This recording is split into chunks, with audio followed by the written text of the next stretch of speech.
மதுரையில் நாளை நடக்கும் முருகன் மாநாட்டுக்கு செல்ல வேண்டாம் என பொதுமக்களை வலியுறுத்தி திண்டுக்கல்லில் தெருமுனை பிரச்சாரத்தில் ஈடுபட்ட கம்யூனிஸ்ட் கட்சிகள் வச்சு வெளுத்து அடித்து விரட்டிய பொதுமக்கள்.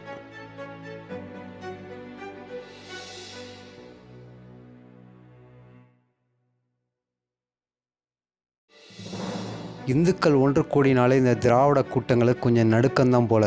அதுவும் இந்த கம்யூனிஸ்டுக்காரனும் ரொம்ப நடுக்கத்தில் உள்ளானோ. கிடைக்கக்கூடிய 2-3 சீட்டும் போய்விடுமோ என்று பரிதாப நிலையில் இன்றைய கம்யூனிஸ்டுகள். இந்த கம்யூனிஸ்டுகளோட நிலைமையை பார்த்தீங்களா? ஆங்காங்கே நடக்கக்கூடிய சிறு சிறு பிரச்சனைகளை வலியுறுத்தி தெருமுனையில் ஒரு பிரச்சாரத்தை ஏற்படுத்துவானுவோ.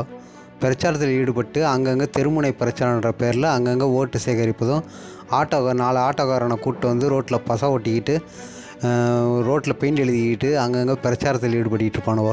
சிறு சிறு உண்டியில் வச்சுட்டு அங்கங்கே உள்ள கடைகளை வசூல் பண்ணி பிச்சை எடுத்து தின்னுவானுவோ.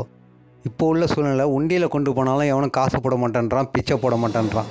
ஒட்டு மொத்தமாக இந்த கம்யூனிஸ்ட் கட்சி அறிவாலய வாசலில் கொண்டு அடமானத்தை வச்சு 25 கோடி 30 கோடின்னு வாங்கிக்கிட்டு இப்போ என்னடானா இப்போ திராவிடம் என்ன சொல்லுதோ அதை இப்போ குறைக்க ஆரம்பிச்சிருக்கு இந்த நாய்கள். தெருமுனை பிரச்சாரத்தில் ஈடுபடுறன்ற பேரில் முருகன் மாநாட்டுக்கு யாரும் போகக்கூடாது, முருகன் மாநாட்டுக்கு எந்த மக்களும் செல்லாதீர்கள் அப்படின்னு சொல்லி தெருமுனை பிரச்சாரத்தில் ஈடுபட்டிருக்காங்க. இதை தட்டி கட்ட அங்கே உள்ள பிஜேபியினும் இந்து ஆதரவாளர்களும் சேர்ந்து வாக்குவாதம் செஞ்சுருக்காங்க. இது வாக்குவாதம் பெருசாக முற்றி போய் அடிதடியில் முடிந்திருக்கு. ஒட்டுமொத்த உண்டியல் கட்சியும் தெரித்து ஓடி இருக்கு.